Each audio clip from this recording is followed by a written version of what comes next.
বামপন্থী ট্রেড ইউনিয়নগুলির ডাকা ভারত বন্ধকে কেন্দ্র করে খানাকুলের মুচিঘাটা বাস স্ট্যান্ড থেকে বেশ কিছু বাস চলাচল বন্ধ ছিল বলে জানা যায়। ঘটনার খবর পেয়ে ঘটনাস্থলে যায় খানাকুল থানার ভারপ্রাপ্ত আধিকারিক মুন্সি হামিদুর রহমান। অপরদিকে ঘটনাস্থলে পৌঁছায় খানাকুল বিধায়ক সুশান্ত ঘোষ সহ একাধিক দলীয় কার্যকর্তারা। বিধায়ক ও পুলিশের কড়া হস্তক্ষেপে বাস চলাচল শুরু হয় বলে জানা যায়। এদিন খানাকুল থানার ওসি মুন্সি হামিদুর রহমান হুঁশিয়ারি দেন, বাস চলাচল বন্ধ রাখলে পরবর্তীতে বাস স্ট্যান্ডে বাস রাখা যাবে না বলে জানান তিনি। সকাল থেকে বেশ কিছু বাস বন্ধ থাকলেও পুলিশি হস্তক্ষেপে দুপুরের পর থেকে মুচিঘাটা বাস স্ট্যান্ডের বাস পরিষেবা স্বাভাবিক হয় বলে জানা যায়। ঘটনায় খুশি এলাকার মানুষ সহ নিত্যযাত্রীরা। দেখুন বিস্তারিত।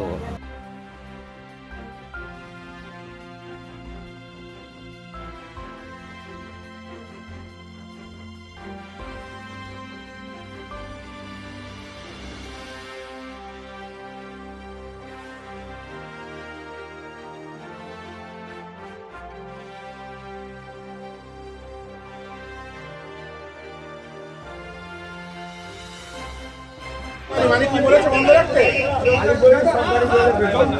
গাড়ি বের করুন, আপনার সব গাড়ি বের চলুন, গাড়ি বের করুন, চলুন ড্রাইভার ডাকুন।